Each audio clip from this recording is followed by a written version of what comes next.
Ladies and gentlemen, welcome to the official launch of the 2008 Artemis Transat. And well, over the next half an hour or so, we're going to follow 5 decades of sailing history, meet some of the people who made that history in the race, the solo race that started it all. We're also going to be finding out who will be competing in this year's edition. Well, let's start by winding the clock back to a time when Harold Macmillan was Prime Minister. He was 3 years into his tenure. Number 1 was Elvis Presley. The car would have cost you €300, although no one would have known what a euro was. And the swinging sixes, well, they were just about to kick off. It's 1960, and Blondie Hassler had this idea. Could you sail solo, non-stop, across the Atlantic? Well, he asked people what they thought, and 50 people said they were interested. But just 5 agreed to do the race and came to the start line. And of those 5, Francis Chichester, still one of the most famous names in the sport of sailing, won. It took him 40 days sailing Gypsy Moth. But a new era had begun. Blondie Hassler's dream had turned into something quite remarkable. Well, back in the 60s there were some extraordinary stories, and by 68, Blondie Hassler was no longer sailing the tiny Jester, the boat that he took across. Mike Ritchie took that boat and sailed it in every edition, or its replica, to 2000. And for those of us who follow this sport, and some of the names are so special, a round of applause please for a man, when you associate his name with the Transat, you can do nothing else. Mike Ritchie.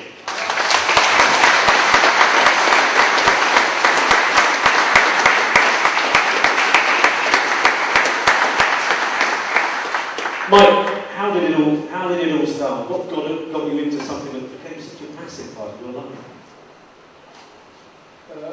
Really, navigation. Sounds like you answered in one way.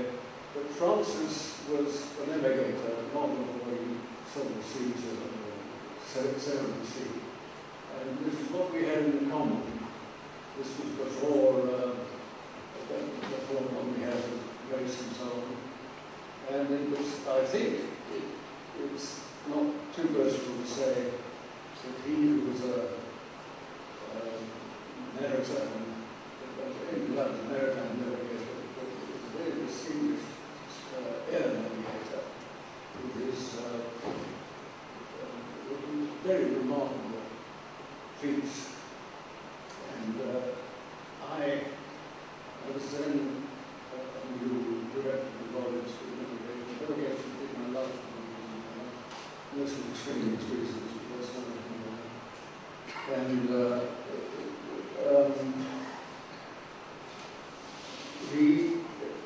I really induced him to take up ocean racing, which he did. And he got 2 boats, both of the Gypsy Moth. And it was he really who, I was ocean racing rather than both boats, mostly Americans and Swedes and so happened.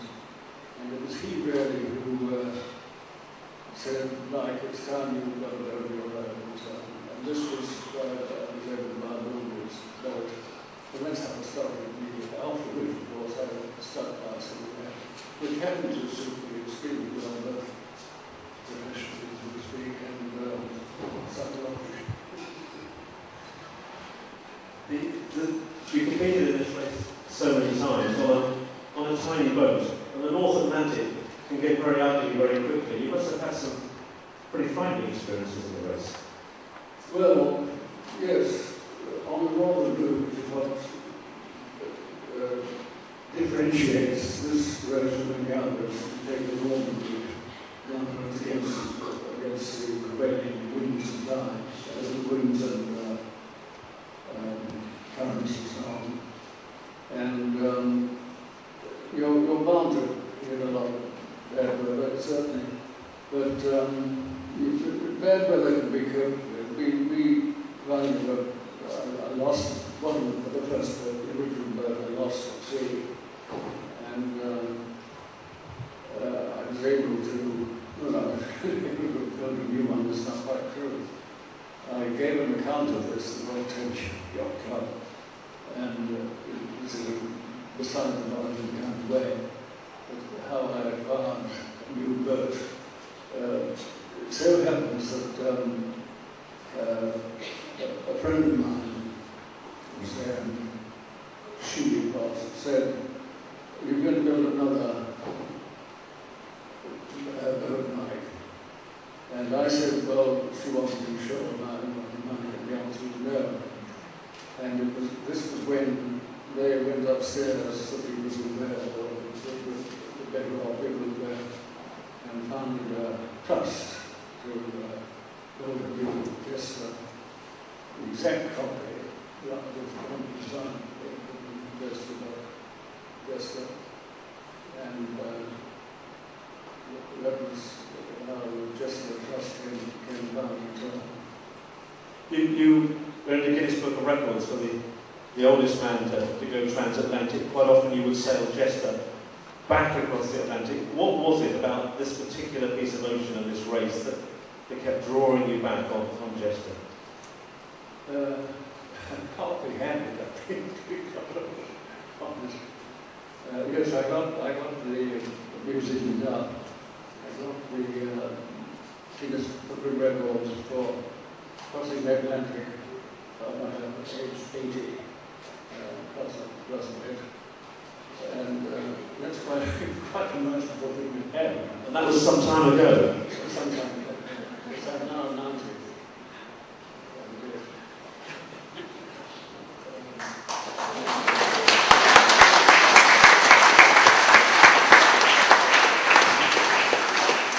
Mike Ritchie, thank you so much for joining us here and being such an integral part of this extraordinary race. Ladies and gentlemen, Mike Ritchie.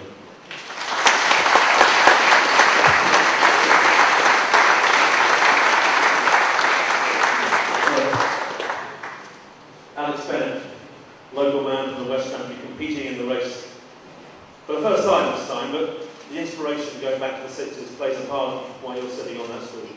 Absolutely, I think what Mike said reinforces how much of an epic race this really is. And I remember as a child being in school, sitting at home at night when I should have been doing homework, reading up about this event and watching it unfold each and every time that there was an edition of it. It is an epic event. It could definitely wind up being certainly the hardest race I've ever done. The course itself, the sailing upwind for 3,000 miles, the high probability of ice, definitely fog as well, shipping, and then you've got competitors as well, so it's an awesome event. And also you're from a part of the world which is, this race is very much central to its heritage down in Plymouth. Absolutely, Plymouth is shrouded in maritime history, and it's only fitting that this event should stay in Plymouth, and this should certainly start from Plymouth. So as a local boy, I suppose, very much looking forward to getting involved, and we're actually going to be based in Fujifilm down in Plymouth for the lead up to the event for my training programme. So it's going to be a really exciting event and one that I'm very, very much looking forward to. So we move on to the decade we're currently in. Now, what will be the theme of this decade? Perhaps that will be set by the Artemis Transat. Perhaps this edition will set the theme. But at the moment, I'd say it's probably record breakers. Francis Choyon won the multi-hulls in 2000 and Ellen won the monohulls.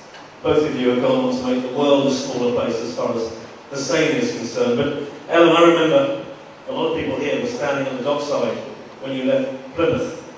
Seems like a long time ago, I guess it is in a way, but it was a massive race for you, wasn't it? It was the first solo race in an open 60.